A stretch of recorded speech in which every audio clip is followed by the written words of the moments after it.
Bonjour tout le monde, j'espère que tout le monde va bien. C'est une journée un peu spéciale aujourd'hui. On est tous un petit peu dans l'attente de ce qui nous attend ce soir. On se demande bien ce qui va nous arriver. Voilà, on se prépare. Donc si vous êtes comme moi, on s'inquiète un petit, je m'inquiète un petit peu de ce qui nous attend et j'appréhende un petit peu le reconfinement. Bon, j'espère que malgré tout le monde va bien. Si vous êtes là, comme d'habitude, n'hésitez pas à m'envoyer un petit coucou pour me dire que vous êtes là. Bonjour Muriel, bonjour Mylène. Voilà, moi j'aime bien savoir que je suis pas tout seul. Voilà. Oui, bonjour Christian, bonjour à tout le monde. Alors n'hésitez pas à commencer d'emblée à poser vos questions. La façon sur comment les choses se sont passées pour vous ces derniers temps, ces derniers jours, ces dernières semaines, vos difficultés, si je peux vous aider à surmonter quelques problèmes, à dénouer quelques situations.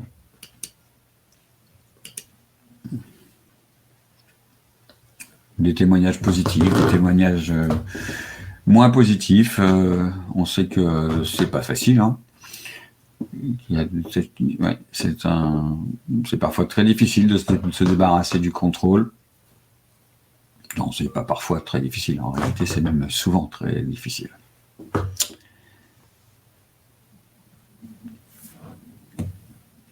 Alors, qui va démarrer, qui va ouvrir? Qui veut ouvrir avec une première question?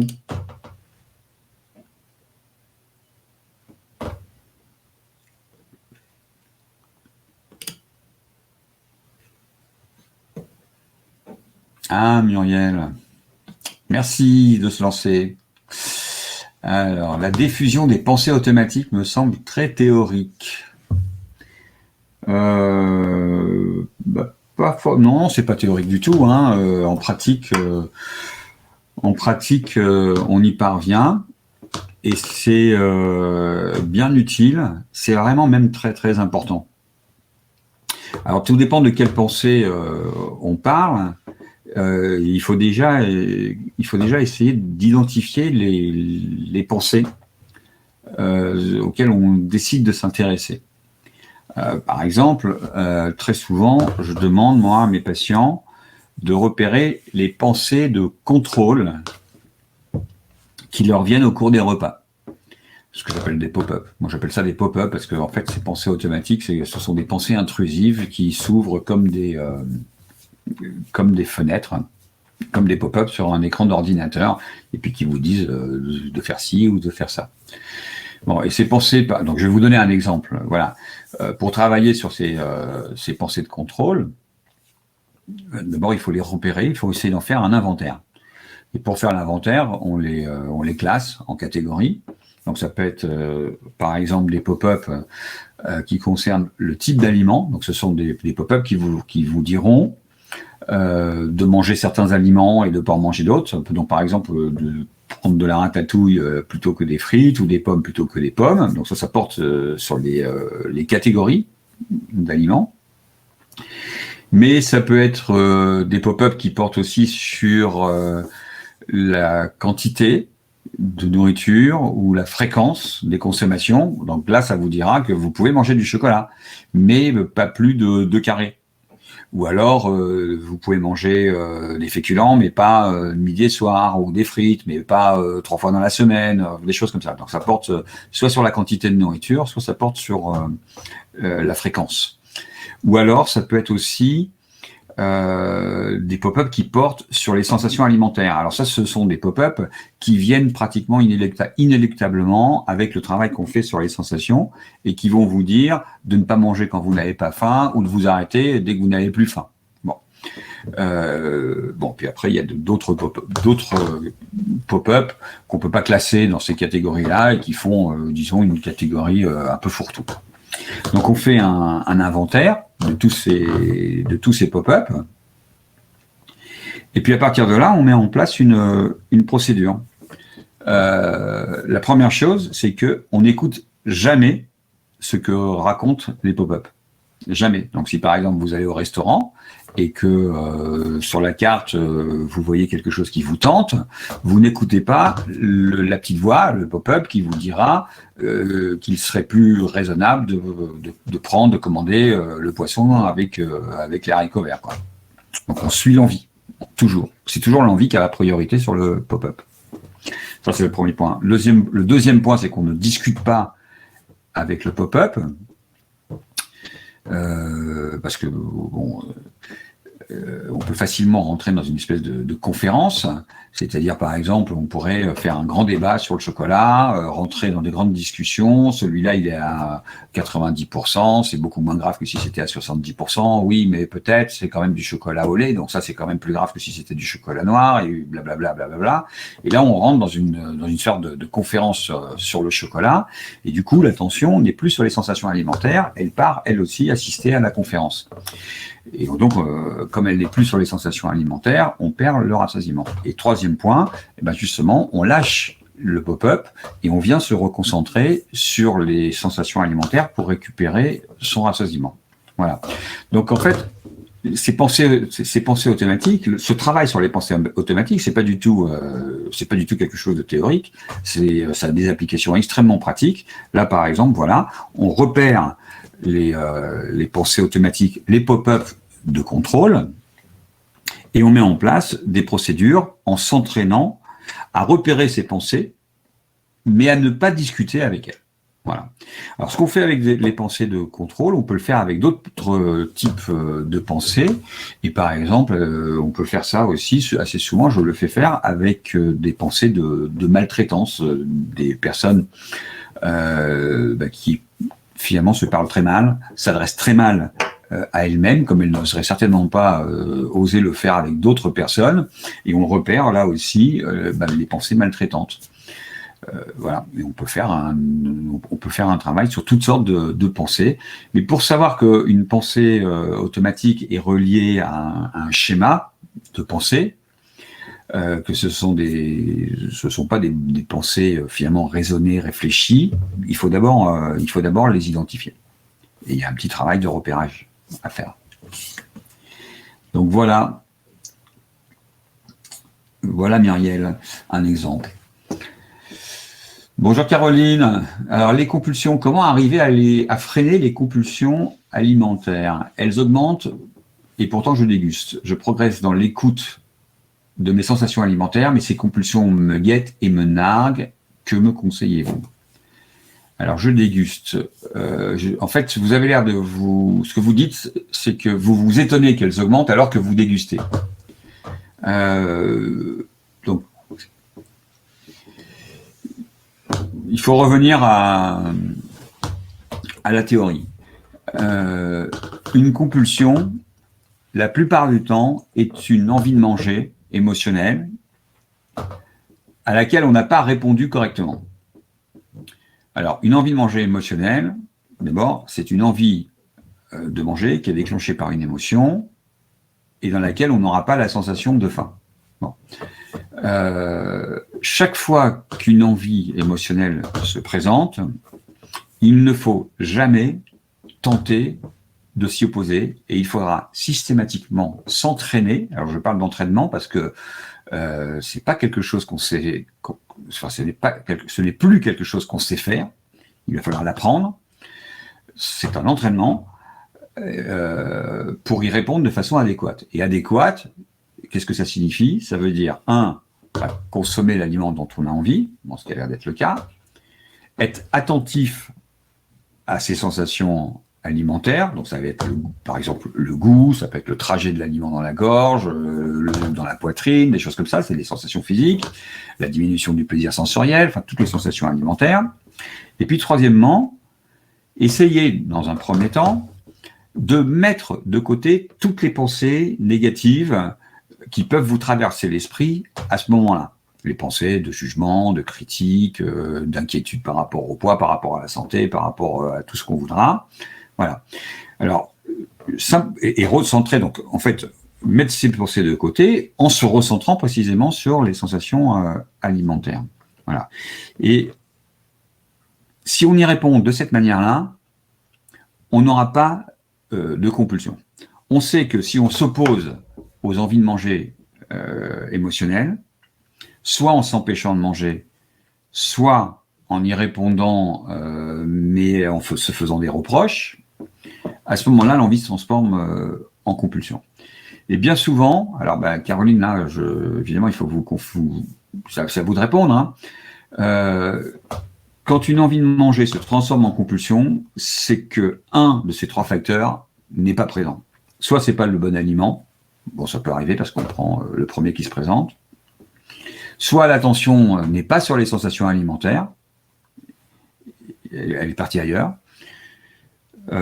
Soit il n'y a pas ce climat de sécurité et de sérénité pendant qu'on consomme cet aliment. Voilà, il manque un des trois. Et c'est tellement constant en fait que quand on fait une compulsion, il faut systématiquement chercher lequel des trois ou lesquels, parce que parfois il n'y en a aucun, ou lesquels n'étaient pas là. Voilà, Caroline. Donc, c'est à vous de dire, hein, voilà, s'il y a quelque chose dans les trois, réfléchissez. Est-ce que dans les trois, il y a quelque chose qui vous manque?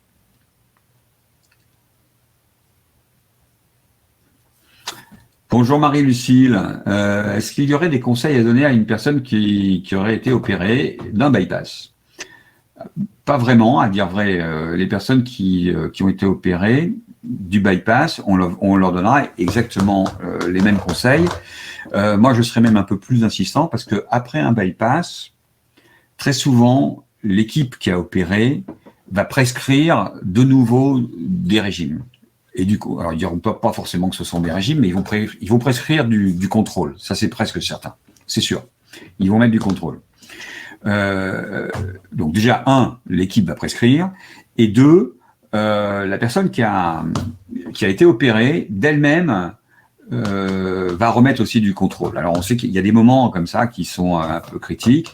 Donc par exemple, dès qu'il y a un palier, dès que la perte de poids se stabilise, traverse un palier, ce qui est fréquent, là, on peut être tenté de remettre du contrôle pour réenclencher la perte de poids, ou bien quand la perte de poids va commencer à s'arrêter, on peut être tenté de remettre aussi du contrôle.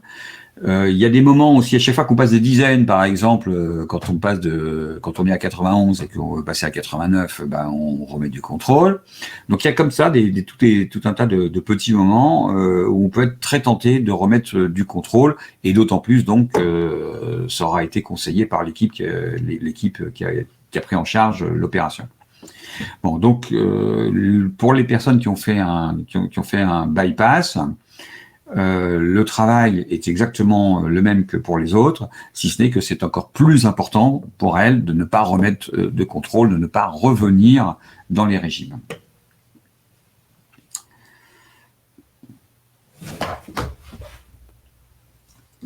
Bonjour Yolène.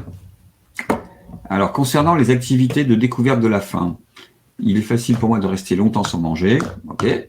Et du coup, j'ai peur d'aller trop loin vers la grande faim en retombant dans les comportements de contrôle plutôt que d'écoute des sensations. Alors, oui, c'est tout à fait possible, mais à ce moment-là, c'est pas l'esprit de l'expérience. Quand on fait ce travail, ces expériences sur la faim, le but, c'est absolument pas d'essayer de battre un record. Le but, c'est de découvrir toutes les formes que la faim peut prendre, la petite, la moyenne, la grande. Et au passage, pour commencer un repas, évidemment, on recommande d'avoir faim, mais que vous ayez une petite, une moyenne ou une grande faim, ça n'a aucune importance. C'est absolument identique. À partir du moment où la faim est là, on peut commencer à manger. La différence entre ces différentes faims, c'est par exemple que une petite faim, ça procurera pas un plaisir très important. La grande faim, c'est assez désagréable et on n'a aucune raison de s'infliger ça. Et finalement, la fin idéale, c'est la moyenne fin. Voilà, c'est là où on a l'inconfort minimum et le plaisir maximum. Donc on a placé le curseur au bon endroit. Donc l'esprit de l'expérience, c'est certainement pas de battre son record de faim. Ça sert à rien. On maigrit pas plus quand on a très très faim que quand on a une petite faim ou une moyenne faim. Voilà. Donc c'est une mise au point qui peut avoir son importance. Alors Caroline, à la fin du repas, j'ai besoin d'un dessert, d'une note sucrée, je ne peux pas y renoncer. Est-ce qu'un système régulé prévoit d'avance ce dessert habituel et va automatiquement réduire les portions du plat précédent pour laisser la place à ce dessert routinier? Alors, à la fin du repas, j'ai besoin d'un dessert et d'une note sucrée. Je ne peux pas y renoncer. Ça tombe bien parce que justement, il ne faut pas essayer d'y renoncer. Ça n'a aucun intérêt, et c'est peut-être parce que justement vous tentez d'y renoncer ou que vous allez consommer votre dessert mais avec un sentiment d'insécurité, d'intranquillité, que la consommation pourra se transformer en compulsion.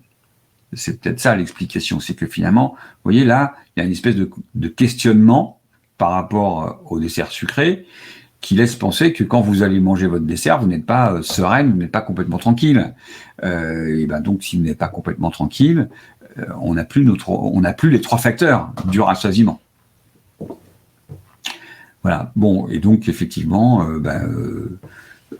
si on mange son dessert avec attention, que ce soit son dessert, son fromage ou quoi que ce soit d'autre, tout simplement, à partir de là, le cerveau va enregistrer, comptabiliser et faire rentrer les consommations dans un système de régulation. C'est-à-dire qu'après, on mangera plus ou moins en fonction de ce qui a été consommé au cours du repas. Coucou Coralie, pardon.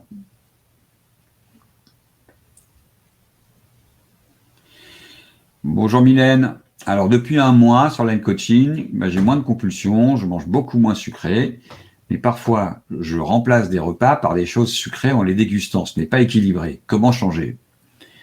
Remplacer le repas par des choses sucrées. Et ce n'est pas équilibré.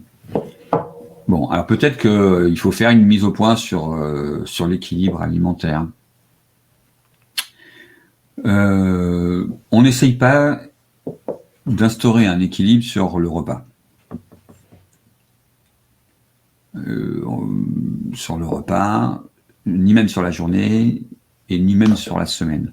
En fait, l'équilibre alimentaire va s'établir sur plusieurs semaines, parfois plusieurs mois, même. Alors pourquoi ça se passe comme ça? Parce que il se trouve qu'on a des réserves de certaines vitamines et de certains nutriments pour plusieurs mois et même quelquefois pour plusieurs années. Donc on n'a aucune raison de manger chaque nutriment tous les jours ou même toutes les semaines. Par exemple, la vitamine A, la vitamine B12, le calcium, on a des réserves pour des mois et certains même, donc je disais même des années. Donc si vous avez des années de réserve de vitamines, il n'y a aucune raison de s'inquiéter de ne pas en manger certains jours.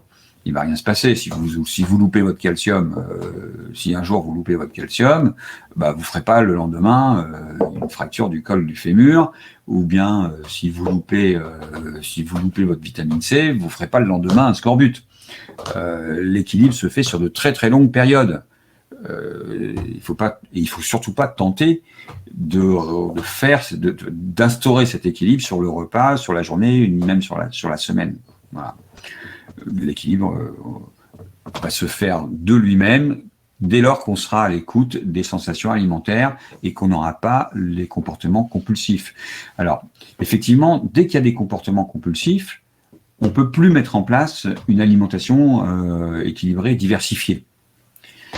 Parce que si on fait des compulsions, alors ce sera toujours sur le même type d'aliments, la plupart du temps des aliments riches, gras ou sucrés, Et les gens qui font des compulsions, une fois qu'ils se sont gavés d'aliments riches, il n'y a plus la place pour manger autre chose. Il n'y a plus la place pour manger des fruits, des légumes ou n'importe quoi d'autre d'ailleurs. Et d'ailleurs, on a des patients qui s'étonnent de plus pouvoir manger de légumes, c'est-à-dire qu'ils n'ont plus envie de manger des fruits et des légumes, alors qu'ils adorent les fruits et les légumes. Mais parce que tout simplement, la compulsion ne laisse plus la place. Dès lors qu'on va supprimer les compulsions, à ce moment-là, l'appétit revient pour les autres aliments parce que ça laisse de la place, tout simplement. Voilà. Bonjour Charlotte.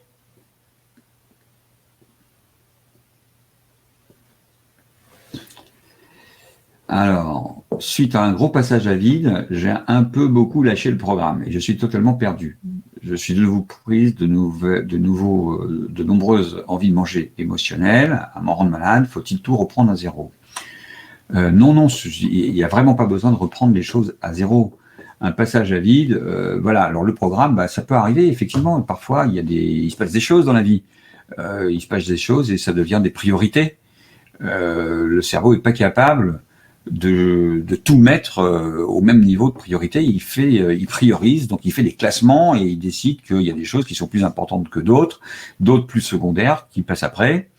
Et à ce moment-là, il faut être flexible, souple. Et ce qu'il faut comprendre, savoir, c'est que tout ce que vous apprenez dans le programme, quand vous interrompez, vous ne le désapprenez pas. Quelqu'un qui fait du vélo, s'il arrête pendant 3 semaines, son apprentissage, il ne va pas désapprendre pendant 3 semaines. Quand il va remonter sur son vélo, il reprendra là où il a lâché l'affaire. Et là, c'est un peu la même chose, Charlotte. Il ne faut pas s'inquiéter. Ça peut arriver d'avoir un passage à vide, c'est pas grave. Parce qu'il y a peut-être eu des priorités, et parce que à un moment, vous n'avez pas le moral. Il peut y avoir des creux dépressifs, il peut y avoir n'importe quoi, un tas de choses. Et à ce moment-là, vous interrompez momentanément ou vous réduisez votre effort sur le programme. Et puis quand les choses s'arrangent, vous pouvez le reprendre exactement là où vous l'avez laissé. Alors, quand vous dites que vous êtes prise de nombreuses envies de manger émotionnelles à vous en rendre malade, en réalité, vous êtes prise de compulsion. C'est-à-dire que vous avez des envies de manger émotionnelles auxquelles vous ne répondez pas en maintenant le cadre. Donc le cadre, je vous rappelle, c'est toujours les 3 facteurs, le plaisir, l'attention et la sécurité. Si vous ne maintenez pas le cadre quand vous consommez, quand vous répondez aux envies de manger émotionnelles, elles se transforment en compulsion. Voilà. Et ce qu'il faut aussi savoir, c'est qu'une compulsion va entraîner d'autres envies de manger émotionnelles. Et donc, si on y répond de la même manière, elles se transformeront aussi en compulsion et elles vont entraîner d'autres envies de manger émotionnelles. Et donc, c'est une suite sans fin qui peut durer pendant des heures, des jours ou des semaines. Voilà. Donc, une compulsion entraîne la plupart du temps d'autres compulsions. En tout cas, des envies de manger émotionnelles. Voilà. Donc, il ne faut pas reprendre à zéro du tout. C'est pas la peine. Il faut reprendre là où vous avez laissé le programme.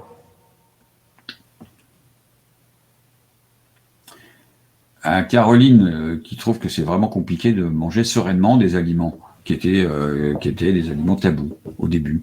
Oui, mais tout le programme, ça va être ça. Ça va être d'amener cette sécurité par des expériences, pas juste par des discours. C'est-à-dire que moi, je peux vous parler de tas d'expériences qui ont été d'études qui ont montré que on pouvait grossir aussi bien en mangeant des pizzas qu'en mangeant des légumes, ou qu'on pouvait maigrir aussi bien en mangeant des légumes qu'en mangeant des pizzas. Voilà, en gros, on peut maigrir en mangeant n'importe quoi, et on peut grossir en mangeant n'importe quoi. Donc, on a des tas d'études. Et pourtant, c'est pas ça qui sera le plus convaincant. Évidemment que c'est important de le savoir et intéressant de le savoir, mais finalement, le plus important, c'est de se voir soi-même maigrir en mangeant des pizzas. Parce qu'à partir de là, plus personne ne pourra vous convaincre que c'est pas faisable. Si vous avez maigri vous-même en mangeant du chocolat et des pizzas, plus personne pourra, vous ne pourrez pas croire ceux qui vous diront que c'est pas possible.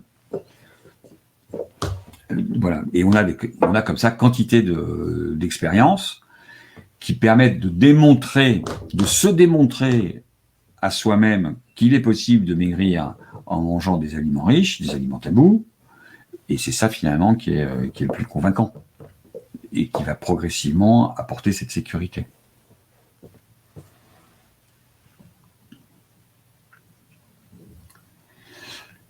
Muriel, alors j'avais compris qu'il s'agissait de pop-up de dévalorisation personnelle, et il me semble que je n'en ai pas, d'auto-maltraitance, ben c'est tant mieux. Hein. Heureusement que tout le monde ne se maltraite pas, mais des pop-up, tout le monde peut en avoir, et c'est sur des thématiques.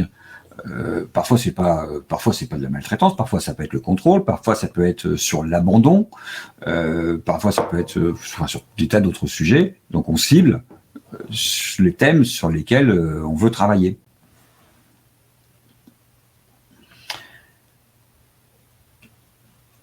Bonjour Nathalie, j'ai commencé la méthode il y a 1 semaine et demie, et là je réapprends à apprécier ce que je mange, à écouter davantage mes sensations. J'obtiens déjà des résultats. Comment expliquer cette perte de poids, donc, alors que je n'ai pas l'impression d'avoir changé grand-chose? Comment l'expliquer? Parce que tout simplement, à partir du moment où vous commencez à mettre de l'attention sur vos sensations alimentaires, vous allez moins manger. Vous allez moins manger, vous aurez moins envie de manger. À partir du moment où on pose ce cadre, on mange ce dont on a envie, on est concentré sur les sensations que ça procure, et on réussit à le manger de façon sereine, les envies de manger diminuent. C'est ça le travail sur le rassasiement et sur les envies de manger. Les envies de manger vont diminuer. Bon. Il suffit de rien d'autre pour entraîner une perte de poids. Il suffit de moins manger. Alors, si je schématise, le travail sur le rassasiement, qu'est-ce que c'est finalement? Je vais prendre des chiffres comme ça, tout à fait au hasard. Imaginons qu'une personne ait besoin de 50 bouchées pour se sentir rassasié. Si on fait un travail sur le rassasiement, eh bien, au lieu de se sentir rassasié avec 50 bouchées, elle se sentira rassasiée avec 40. Voilà. C'est-à-dire qu'à la 40e bouchée, elle dira « je suis rassasié, je n'ai plus envie de manger ». Donc la 41e, la 42e ne m'intéresse pas et je la laisse dans mon assiette. Ça m'intéresse plus, j'ai pas envie. Bon. Et donc là, on aura obtenu une réduction calorique de 10 bouchées, mais sans aucun effort de contrôle. Alors, quand vous dites, quand Nathalie, vous dites, j'ai l'impression de ne pas avoir changé grand-chose, c'est pas juste. En fait, on a changé beaucoup de choses, mais ça s'est pas fait dans la douleur. Voilà, c'est que pour maigrir, on n'est pas obligé de le faire au forceps. On peut tout à fait maigrir en se faisant du bien, en apprenant à se faisant plaisir, et en apprenant à s'écouter, à respecter ses envies, à répondre à toutes ses envies, donc finalement en se faisant beaucoup de bien. Ce qui est un petit peu le contre-pied de ce qu'on préconise dans certains régimes, où au contraire on dit que pour y arriver, il faut se contraindre le plus possible.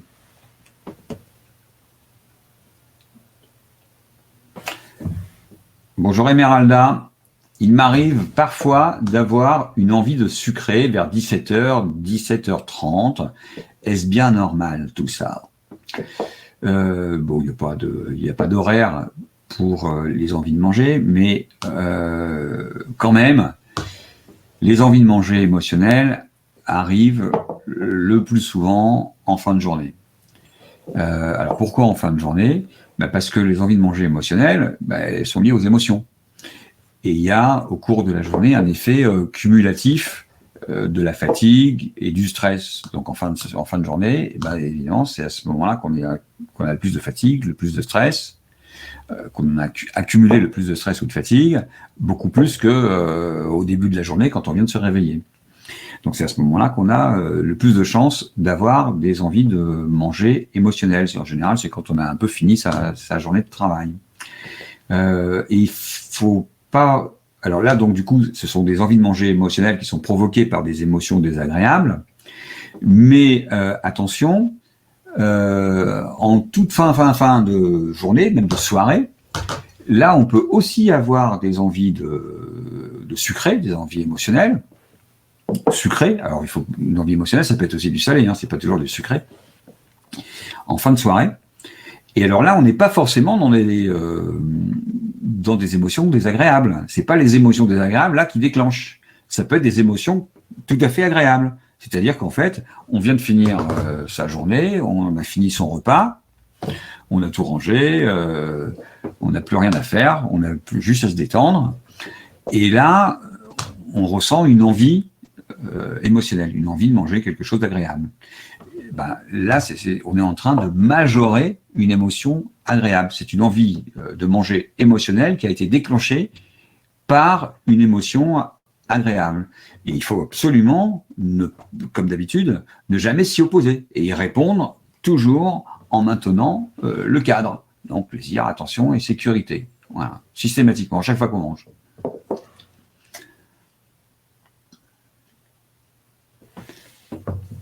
Caroline, je prends avec mon café en fin de repas un biscuit. C'est un moment privilégié, c'est une EME auquel je ne veux pas renoncer, car les 3 conditions sont respectées. Que conseillez-vous par rapport à ces habitudes alimentaires, par rapport à la régulation souhaitée? Voilà, j'ai répondu. Caroline,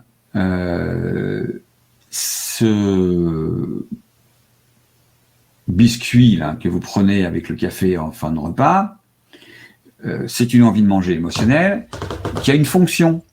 Elle sert à augmenter l'état de détente qui a été procuré par le repas.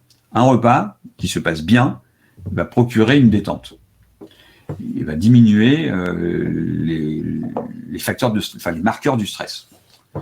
Bon, et très fréquemment, c'est ce qu'on voit par exemple quand on mange au restaurant. Hein, quand on mange au restaurant, si vous commandez un café, on va systématiquement quasi vous le servir avec un chocolat ou une petite friandise. Bon, c'est pas de la faim. À ce moment-là, absolument plus personne n'a faim. On a fini son repas, ça fait longtemps qu'on n'a plus faim.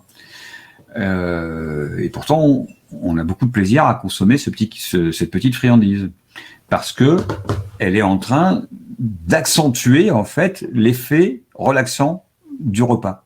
Alors, il n'est pas question d'y renoncer. C'est une envie de manger émotionnelle. Si on y répond en respectant les 3 conditions, eh ben, cette consommation va rentrer dans un système régulé. Et derrière, on mangera moins. Et on ne va pas s'en rendre compte. Parce que un carré de chocolat ou un biscuit, c'est 40 calories. Personne ne va se rendre compte au repas suivant qu'il mange 40 calories en moins. Voilà, donc on s'en occupe pas. Tout simplement, on a juste à se concentrer sur les sensations que ça va procurer. C'est tout. C'est très suffisant.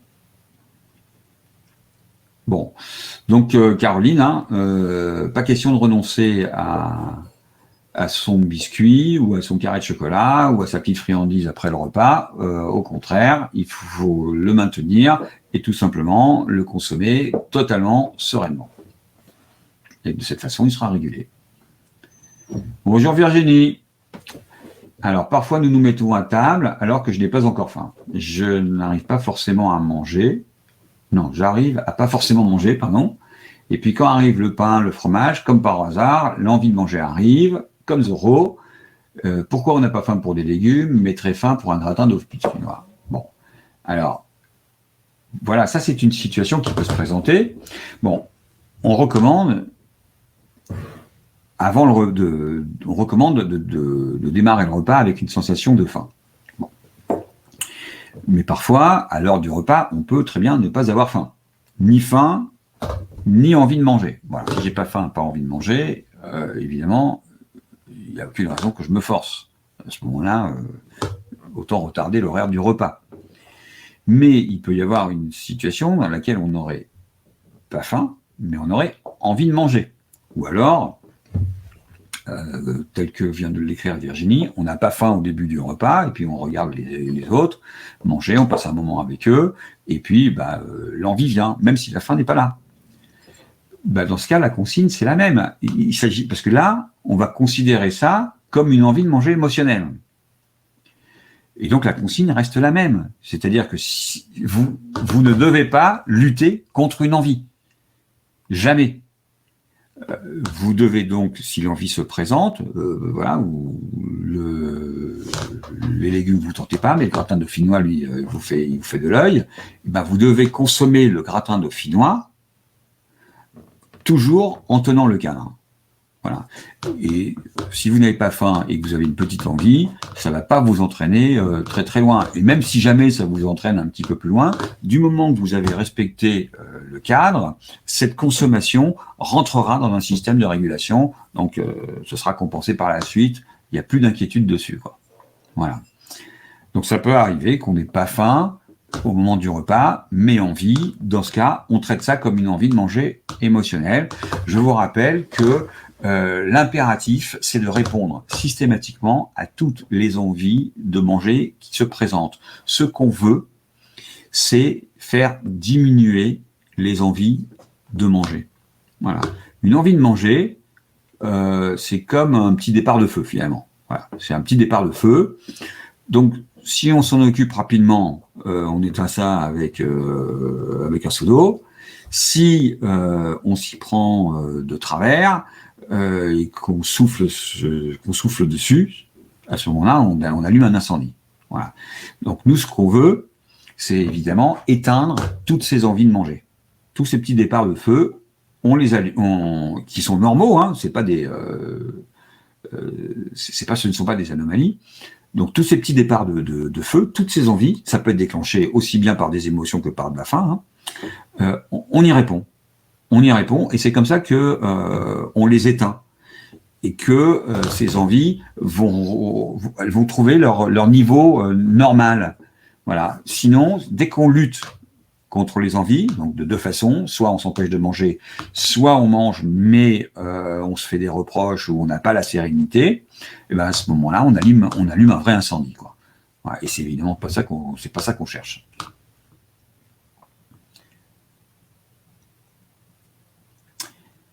Emeralda, coucou. Alors, j'ai quelques difficultés à trouver ma satiété. Bon. Alors, reprécision. La satiété, c'est la disparition des signaux de la faim. Donc, pour ça, il faut avoir faim. Au début du repas, vous allez identifier vos signaux de faim. Si vous n'y arrivez pas, on a des exercices qui vous aideront à y parvenir. Donc vous allez identifier au début du repas vos signaux de faim, et puis vous allez vous apercevoir que ces signaux ne perdurent pas jusqu'à la fin du repas. Ils disparaissent au cours du repas. Le moment où ces signaux disparaissent, c'est le point de satiété. Voilà. Et ça arrive assez rapidement, après quelques bouchées. Donc quelques bouchées, ça peut être 4, 5, 6, 7, 8 bouchées, donc c'est quand même assez rapide. Et à ce moment-là, il ne faut surtout pas essayer de s'arrêter. On ne s'arrête pas au point de satiété. On s'arrête plus loin, quand les envies de manger ont disparu. Donc le point de satiété, c'est finalement une simple observation, une simple constatation, qui n'a aucun impact sur le déroulement du repas. Alors pourquoi est-ce qu'on demande de repérer le point de satiété? C'est uniquement pour démontrer qu'on est attentif. Voilà, si je suis capable de trouver mon point de satiété, de détecter le point de satiété, ça prouve simplement que j'étais attentif à mes sensations. C'est tout.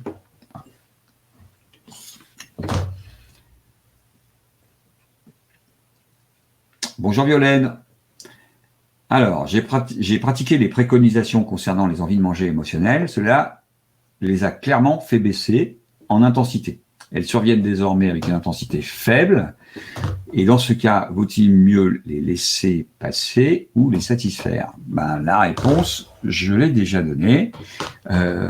On répond systématiquement à toutes les envies de manger. Vous voyez, et peut-être même que, parce que vous dites, elles surviennent avec une intensité faible. Vous parlez de vos envies de manger émotionnelles. Bon, les envies de manger émotionnelles ne disparaîtront jamais. Ça ne va jamais disparaître. Les envies de manger émotionnelles sont des événements normaux. Ça nous aide à réguler notre état émotionnel. Ça nous permet de maintenir, comment dire, de nous apaiser de certaines de nos émotions. Alors en général, des petites émotions, hein, évidemment que ça ne va pas traiter des traumatismes. Mais ça permet de réguler des petites émotions.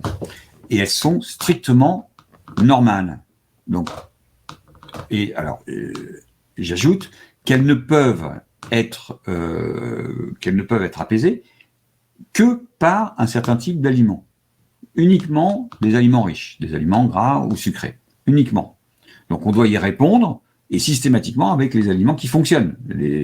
Voilà, il faut qu'ils soient riches. Si vous voulez calmer une envie de manger émotionnelle avec des brocolis, ben, ça ne va pas marcher.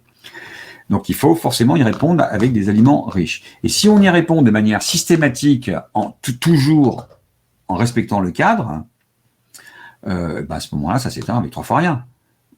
Et ce sera régulé, comme d'habitude. Voilà. Donc, Violaine, hein, il ne faut pas s'attendre à ce que les envies émotionnelles disparaissent. Il faut simplement empêcher que ces envies se transforment en compulsion. C'est tout. Voilà.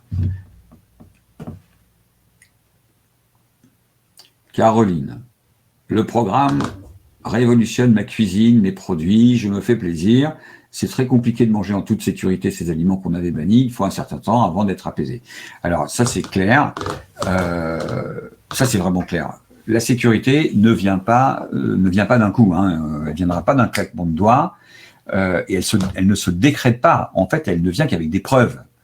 Des preuves qu'on peut les manger justement en toute sécurité, ces aliments-là. Donc au début, cette sécurité, au début, on n'a pas la preuve. Donc, toutes ces pensées insécures, on va simplement essayer de les mettre de côté pour pouvoir essayer de manger avec au moins une certaine tranquillité d'esprit. La tranquillité d'esprit, c'est pas encore la sécurité. La sécurité, c'est un état profond, très stable. La tranquillité, c'est juste une petite parenthèse qu'on peut s'accorder en mettant les pensées insécures de côté. Mais bon, il faut bien commencer par quelque chose pour que ça avance. Donc, dans un premier temps, on traite les pensées insécures en les mettant de côté, mais progressivement, le programme, lui, va faire disparaître un certain nombre de ces pensées insécures, voire même la totalité de ces pensées insécures. Et c'est ça, évidemment, la vraie solution. La solution idéale, c'est pas de mettre des pensées de côté, c'est finalement de ne pas les avoir. Mais pour ne pas les avoir, il faut obtenir des preuves qu'on peut manger tout ça en toute sécurité. Donc ça prend du temps, bien sûr.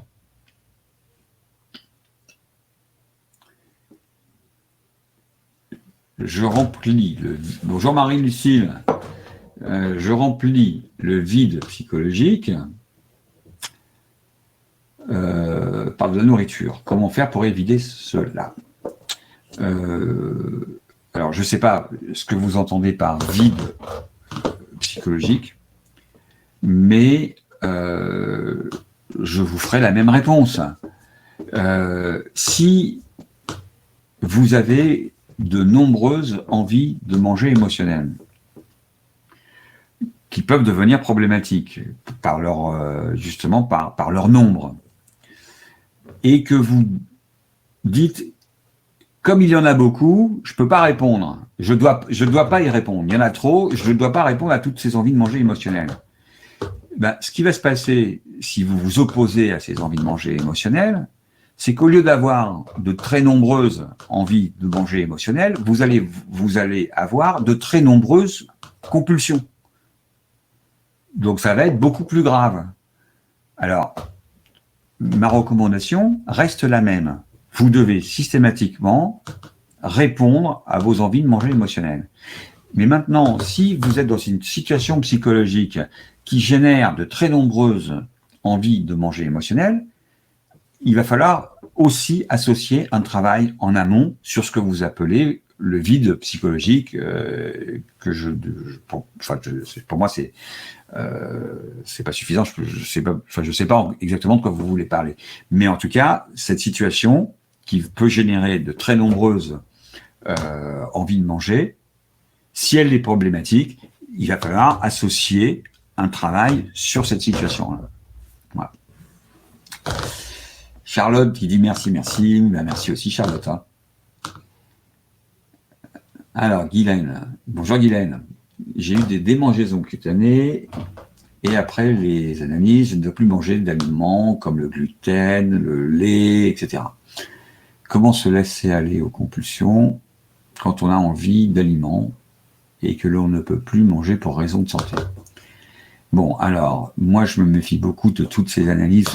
Vous savez, depuis quelques années, on découvre que tout le monde est allergique au gluten, au lactose, au blanc d'œuf, etc. Enfin bon, voilà, il se trouve que brutalement et soudainement, depuis quelque temps, chaque fois qu'une personne a un problème et qu'on ne sait pas le traiter, eh ben, on découvre qu'elle est allergique à quelque chose, quoi.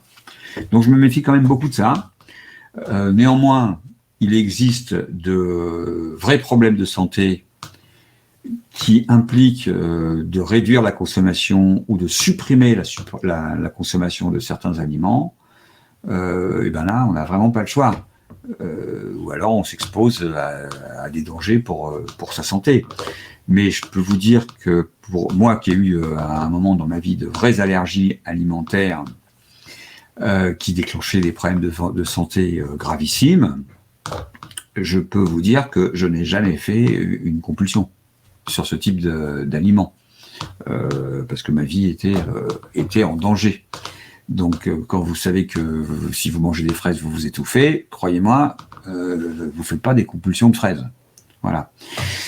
Voilà, mais il y a des vrais problèmes de santé qui ne se traitent que par les exclusions alimentaires.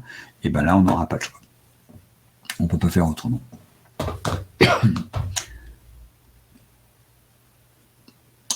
Coralie. Rebonjour Coralie. Alors, mon souci reste encore ces compulsions. En fin de journée, je me jette sur tout et n'importe quoi, et difficile de ne pas finir le paquet, et puis culpabilité, etc. Bah oui, mais Coralie, voilà, c'est ce que j'ai dit. Les compulsions, ça arrive très souvent en fin de journée ou dans la soirée. Pour les raisons que j'ai expliquées, c'est que c'est à ce moment-là qu'il y a le plus d'envie de manger émotionnel, en fin de journée hein, ou en fin de soirée, parce que il y a un cumul du stress et de la fatigue, donc c'est normal qu'il y ait plus on arrive en fin de journée au moment où il y a le plus d'émotions, donc s'il y a le plus d'émotions, il y a le plus d'envie de manger émotionnel. Si vous ne répondez pas comme il se doit à ces envies de manger émotionnelles, vous avez des compulsions. Donc Coralie, le conseil, c'est il va falloir répondre comme il se doit, donc je répète, plaisir, attention, sécurité, à vos envies de manger émotionnelles. Et là, vous faites disparaître vos compulsions. C'est magique. Vous verrez. Donc faites-le et puis revenez m'en parler. Revenez même nous en parler à tous.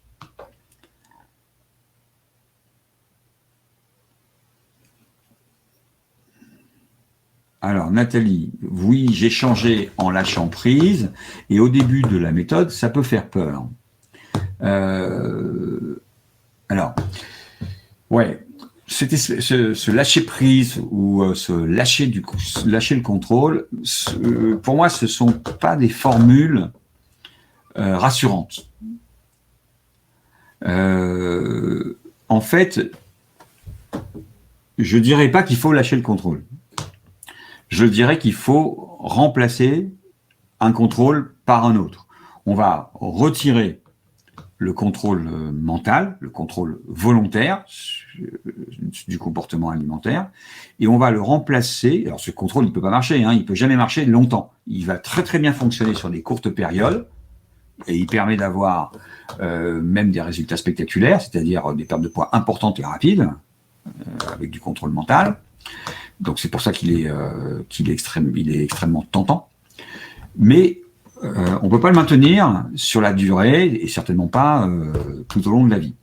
Donc obligatoirement, on va avoir des ruptures dans ce contrôle. Et dans les périodes de rupture, on risque de reprendre le poids qu'on a perdu dans les périodes de contrôle. Et parfois, même dans ces périodes de rupture, on peut reprendre plus de poids. Donc, ce qui explique, c'est ça finalement l'effet yo-yo, et ça explique cette dérive ascendante du poids tout au long de la vie. Donc ce contrôle-là, on ne pourra pas le maintenir. Donc ce contrôle est un contrôle pourri, quoi. Il n'y a pas d'autre mot. Hein. C'est un très mauvais contrôle sur la durée, et on va le supprimer, évidemment, mais on va le remplacer par un autre. Il faut qu'il y ait du contrôle dans le comportement alimentaire. Mais là, on va le remplacer par un contrôle physiologique, un contrôle naturel qui passe par la faim, le rassasiement, les envies de manger émotionnelles, tout ce travail qu'on fait, et qui est un contrôle beaucoup plus puissant et qui, lui, ne nécessite aucune énergie psychique. Il n'y a pas besoin d'effort. C'est un contrôle qui se fait de manière automatique, inconsciente, totalement involontaire, sans aucun effort de contrôle, sans aucun effort psychique. Voilà. C'est pour ça qu'il peut durer comme ça indéfiniment, quoi, jusqu'à la fin de la vie. Jusqu'à notre dernière heure.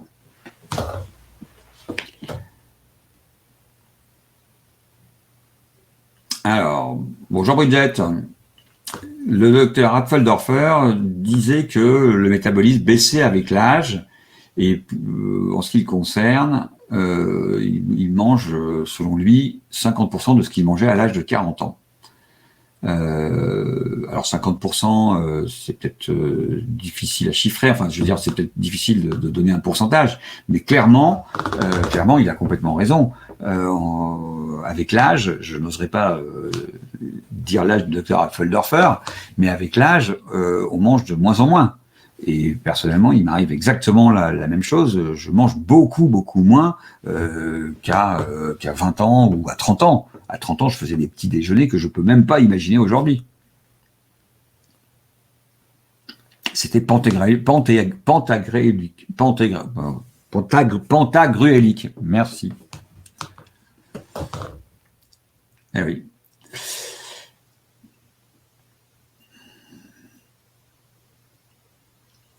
Alors, Marie-Cécile, mon mari étant handicapé, je suis la seule à pouvoir servir à table et ça me stresse de me lever sans cesse. Résultat, je mange très vite et trop. Que puis-je faire ? Eh ben, je pense pas qu'on puisse modifier la situation, visiblement. C'est pas votre mari handicapé qui pourra se lever. Donc, il va falloir donc on pourra pas changer cette situation-là. Mais cette situation vous stresse. Et ça, peut-être qu'on pourra pas le changer non plus. Mais pour autant, on peut faire en sorte que le stress ne vous fasse pas manger. Parce que finalement, ce stress va déclencher des envies de manger émotionnelles. Et là encore, il faut juste que ça ne se transforme pas en compulsion. Voilà, la situation, on ne pourra pas la changer. Le fait que cette situation vous stresse, peut-être qu'on peut la changer ou peut-être que non. J'en sais trop rien. Est-ce qu'on peut changer ? Est-ce que le programme, lui, peut changer ? C'est faire en sorte que si ce stress déclenche des envies de manger émotionnelles, ces envies de manger émotionnelles ne se transforment pas en compulsion. C'est là-dessus qu'on va travailler.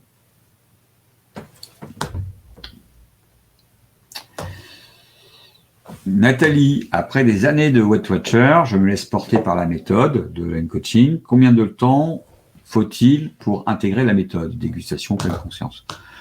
Je dirais que ça se...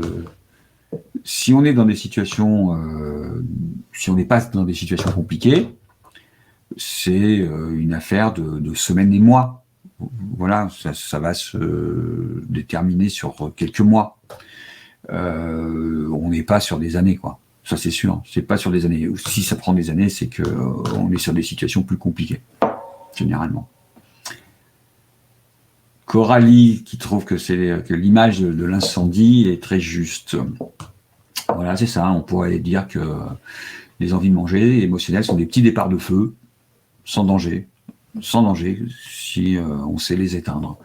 Voilà. Et si on s'oppose à ces petits départs de feu, c'est-à-dire si on souffle dessus, en s'opposant à ces envies de manger, eh ben, on transforme ça en un vrai incendie. Là.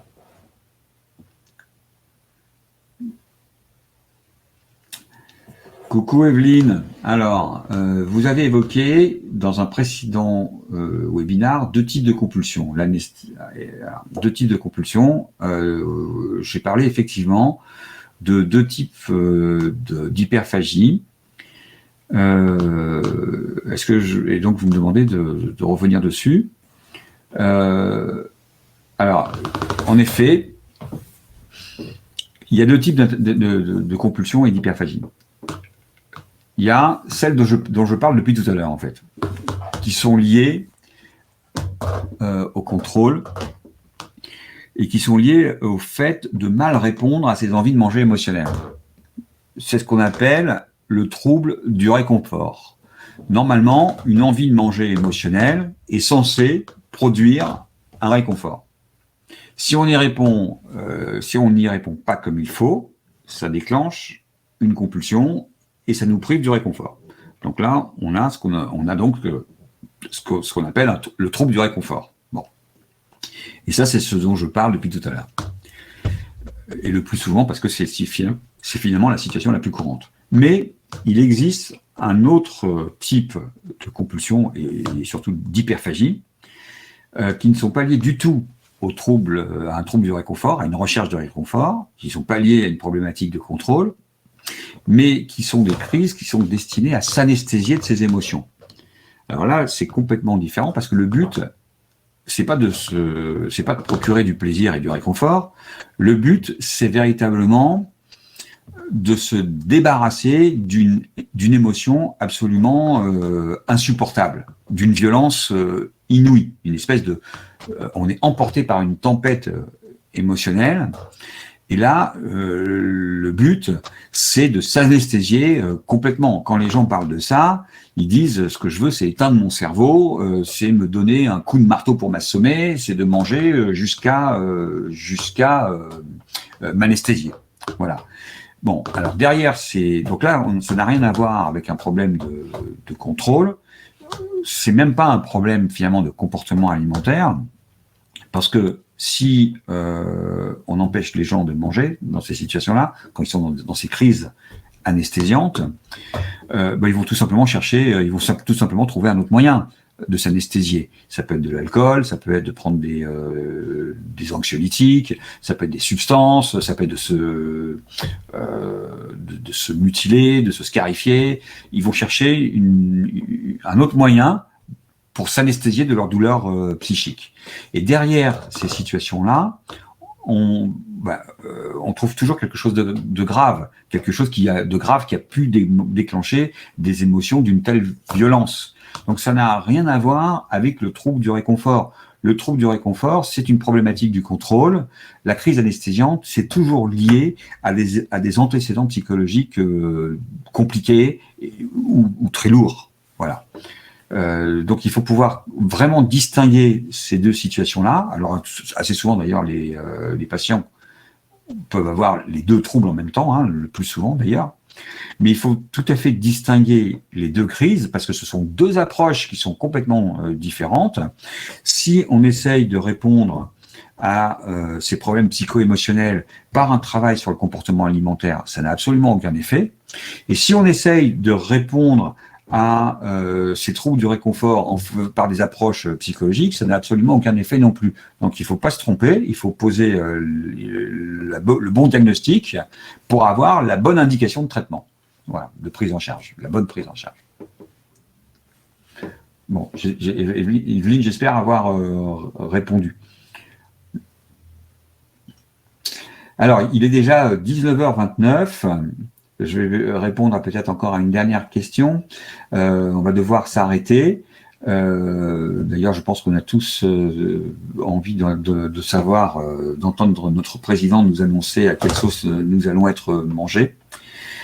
Florence, bonjour Florence, qui vient d'arriver. J'ai du mal à ne pas finir mon assiette. J'ai donc trop mangé hier soir, mais j'ai réussi à manger moins le matin. Cela reste très difficile, l'habitude, envie de trop plein, etc. Bon, alors Florence, si on peut, celui qui ne peut pas finir son assiette, celui qui ne peut pas s'empêcher, bon, ça peut être bien sûr des problèmes d'éducation, mais ça finalement, ça se règle très très très facilement. Déjà, le fait que vous mangiez trop par moment, mais que ça entraîne une compensation naturelle au repas suivant, c'est une très bonne chose. Ça veut dire que vous compensez, mais de façon naturelle. Et déjà, au moins, ça n'aura pas d'incidence sur votre poids. Mais le fait de trop manger, c'est que il y a encore un problème sur le rassasiement. Et donc, il faut tout simplement continuer à avancer dans le programme pour pouvoir progresser sur ce rassasiement. Voilà.